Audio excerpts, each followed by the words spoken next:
Assalamualaikum warahmatullahi wabarakatuh. Perkenalkan nama saya Yolanda Putri Aprilia. Di sini saya akan mereview 5 jurnal yang saya dapatkan dari Google Scholar, dari internet lebih tepatnya, tentang manajemen kantor hukum dan insya Allah jurnal-jurnal ini valid karena saya mencari jurnal-jurnal yang memang sudah ada volumenya dan nomor jurnalnya.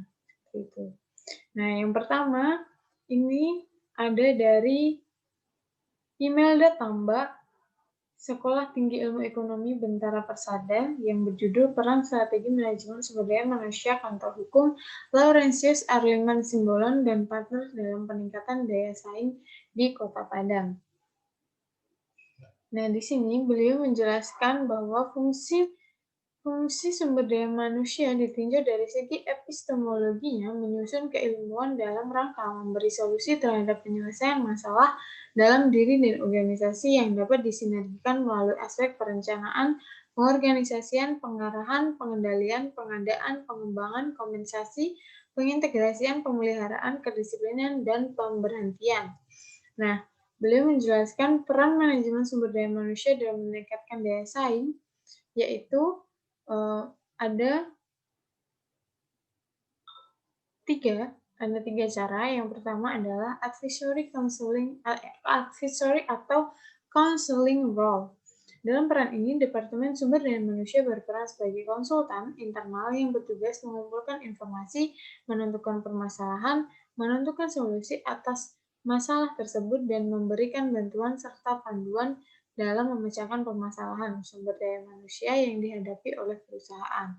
Peran Departemen Sumber Daya Manusia ini tampak dalam tanggung jawabnya mengenai staffing, performance evaluation, program pelatihan, dan pemutusan hubungan kerja. Dalam hal ini, Departemen Sumber Daya Manusia menyediakan masukan yang membantu para manajer untuk mengambil keputusan. Nah, yang kedua itu adalah service role, di mana dalam peran ini Departemen Sumber Daya Manusia melakukan aktivitas yang memberikan pelayanan secara langsung kepada pihak manajer, penarikan pelatihan, orientasi, melakukan pencatatan, dan melaporkan pekerjaan merupakan contoh dari peran ini. Nah, yang ketiga adalah control role, di mana dalam melaksanakan peran ini, Departemen Sumber Daya Manusia bertugas untuk mengendalikan fungsi manajemen sumber daya manusia, mengeluarkan kebijakan dan mengendalikan sumber daya manusia melalui kebijakan tersebut, sehingga Departemen Sumber Daya Manusia berperan sebagai wakil pihak top manajemen perusahaan. Dengan adanya berbagai peraturan, peran ini semakin penting dalam mengatur masalah keselamatan kerja. Seperti itu. Dan untuk jurnal yang kedua ini dari Savitri Wikanawangsari dari Fakultas Hukum Universitas Ahmad Yani Banjarmasin yang berjudul Harmonisasi Undang-Undang Nomor 11 Tahun 2008 tentang Informasi dan Transaksi Elektronik dalam Manajemen Kantor Advokat. Nah, di sini beliau menjelaskan Undang-Undang ITE memberikan kontribusi yang besar terhadap pergeseran paradigma dari manajemen kantor advokat konvensional menjadi manajemen kantor advokat modern, berbasis komputerisasi dan digitalisasi.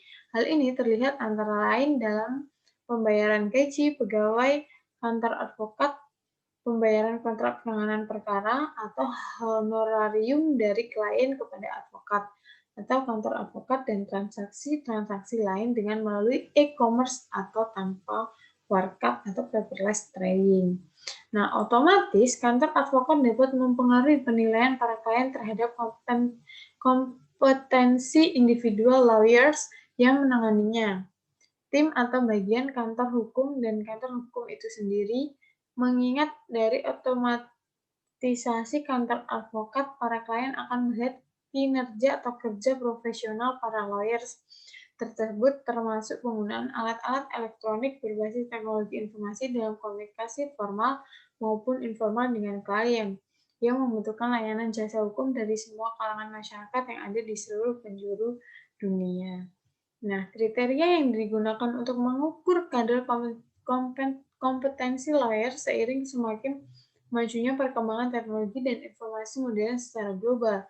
Antara lawyer selain harus memiliki pengetahuan hukum, ia juga harus memiliki pengetahuan ilmu yang lain, yakni ilmu ekonomi, psikologi, sosiologi, antropologi, dan ilmu lain yang terkait. Selain itu, faktor leadership atau kepemimpinan, kemampuan interaksi, kepribadian menarik, kemampuan beradaptasi, dan kemampuan menguasai teknologi informasi, serta kemampuan berbahasa asing juga sangat penting di dalam mengukur kompetensi lawyers dengan memadukan kemampuan manajerial dalam menentukan analisa SWOT atau Strengthen, Awareness, Opportunities, dan Threat Management kantornya kemampuan dalam problem solving dan decision making serta kemampuan dalam human relations dan public relations.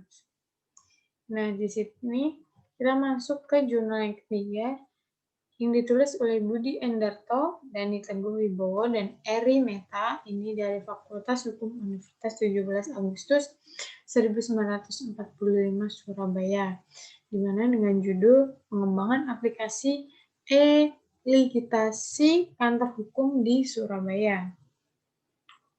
Di sini beliau menjelaskan tentang perkembangan teknologi informasi merubah tatanan berbagai jenis model bisnis yang disebut sebagai era disruption, di mana pengembangan teknologi pada suatu industri berpotensi menggantikan pemain-pemain lama dengan yang baru. Pada era disruption, teknologi lama yang serba fisik akan tergantikan dengan teknologi digital yang menghasilkan sesuatu yang benar-benar baru dan lebih efisien dan juga lebih bermanfaat. Hal ini juga harus diantisipasi dalam pengelolaan kantor hukum apabila tidak ingin dilindas dengan perubahan tatanan bisnis yang begitu masif. Untuk mewujudkan hal tersebut, dapat ditempuh langkah perubahan dengan menggunakan konsep knowledge management system.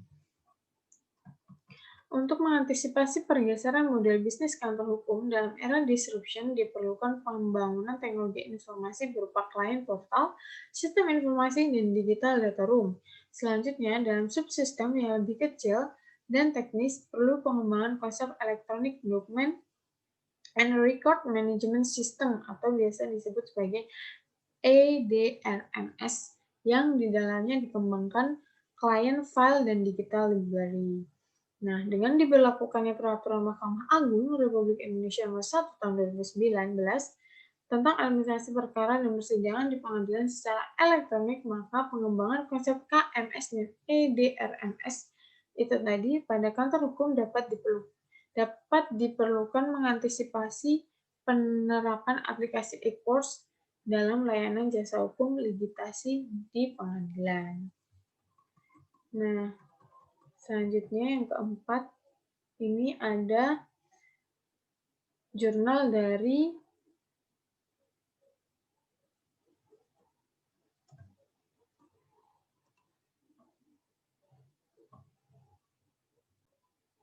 selanjutnya ini dari Budi Endarto, Fitria Martiana, dan M. Haris Murdani, masing-masing dari Universitas Wijaya Putra, yang berjudul Pengembangan Legal Service dan Legal Proses pada Kantor Hukum Konvensional di Surabaya, di mana mereka menjelaskan di situ bahwa pelatihan dan pengenalan penggunaan sistem informasi jasa hukum